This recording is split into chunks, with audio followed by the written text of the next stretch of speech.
So it's officially January the 6th. A lot of us are getting back to some sense of normality. Hopefully for a lot of you, the kids come back to school today or they go back to school tomorrow.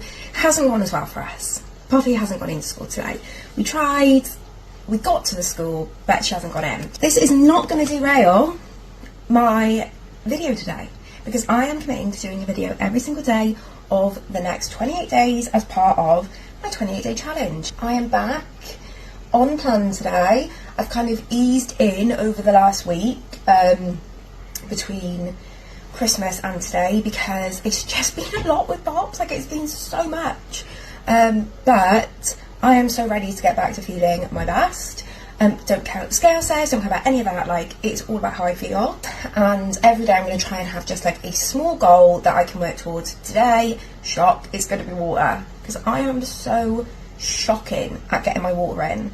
Like, I should be so much better. I always think this as somebody who works with people every day on weight loss and things like that. Like, should not find it this difficult to drink, but I really do. Maybe it's a good thing that the first day has gone a little bit tits up, because it can be reassurance to you that if your day is going a little bit tits up, then we can do this.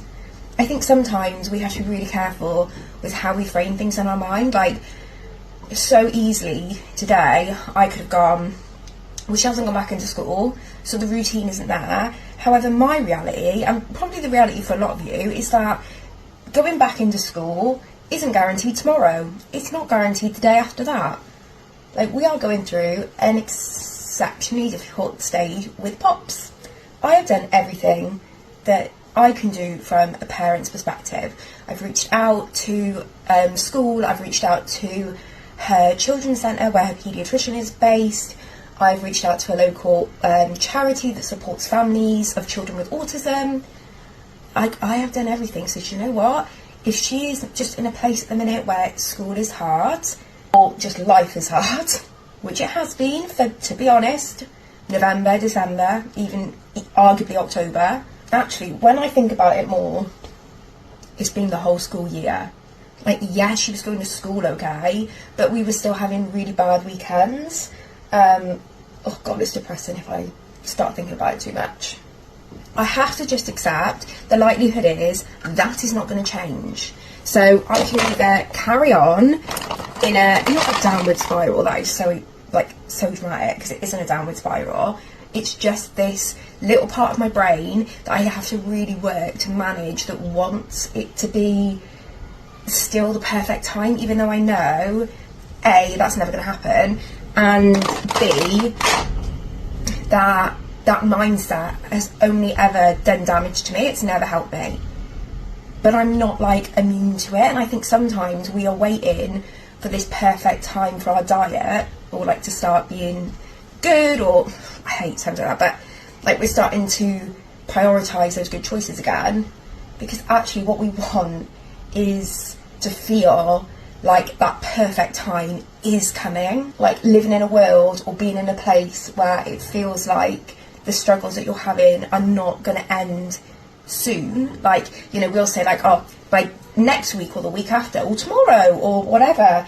It's like we're doing it so that we can feel like these difficult times are going to end, because it's really hard to accept that actually they might not. Like, whether I like it or not, this just might not be ending for the foreseeable. So what do? Do I continue just holding off hope and let things like fall around me, or do I try and take back some sentiment of control amongst the chaos? I am going to choose the latter. I am so fortunate to get to do the job that I do, because I get to speak to such amazing people every single day, and a lot of other mums and women, and that kind of gets me out of my head sometimes to be like, no, come on, which is what we're doing. We are sorting it, because it isn't going to change.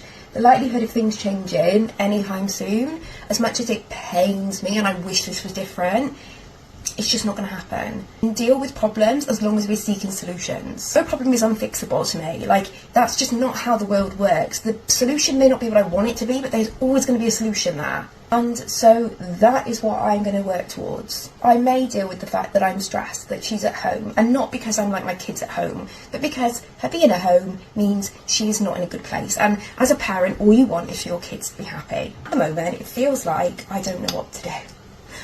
I feel like as a parent at the minute, I don't know what is best for her, and that is really hard because you know your kids best. At the minute, anything that I've done before isn't working, and I am struggling to find what we need to do to help her, and that's just hard. There's some things that I haven't looked into before that I'm now looking into and that are making so much sense, but are also like it's taking me a while to get my head around. For example, I am pretty sure Poppy meets the profile criteria for PDA, or pathological demand avoidance, which when I tell you makes everything make sense, that isn't an understatement. And that is a positive, right? Because it means that at least we can understand a little bit more.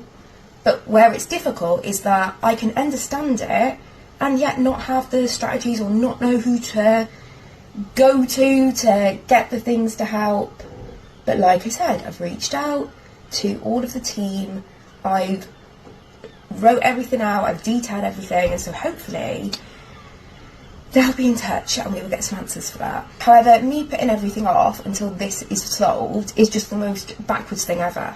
I've been speaking with all of my clients this morning, which I'm not going to lie has really helped, and me and Janie have got like plans in place, systems in place so that I can still work whilst she's at home, and it's kind of like separated me from her during the day, which I'm not going to lie, I have so many conflicting emotions about.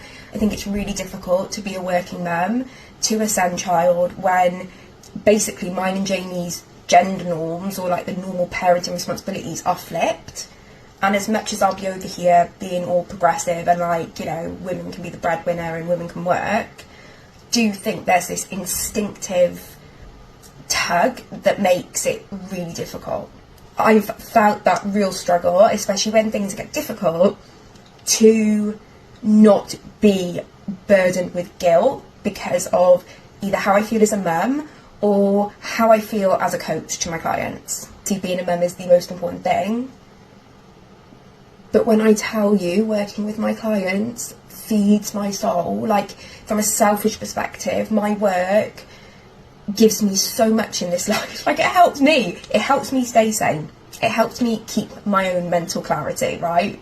So selfishly, I need them as much as they need me. Over the last couple of weeks, while things have been getting a bit more intense, shall we say, and especially for the moment where things are intense, I've just realised that I need to let that guilt go. I don't need to eat it away. Eating's not going to get it to piss off.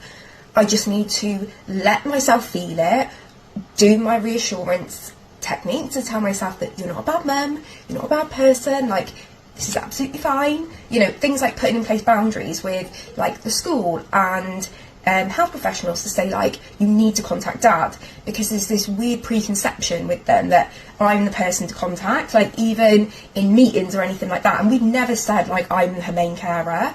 It will always be like, oh, mum, what do you think of this? Mum, what do you think of this? And that's, like, one, not fair on Jamie at all.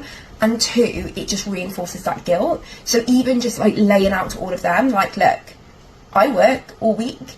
If you've got any questions, if you need anything, you have to speak to dad. Like, he's her main caregiver. He's going to know more than me, which is, like, hard to say. But he's probably going to know more than me about day-to-day and help you more, which in turn helps you help us more. I'm feeling good about getting back on it today. Is it going to be a breeze? No. Bet yourself it's not going to be a breeze. But I'm going to do my best, check in each day, let you know how things are going. So you'll see firsthand if it's going well or it's not going well. But until tomorrow, have a lush day and I will speak to you then. Bye!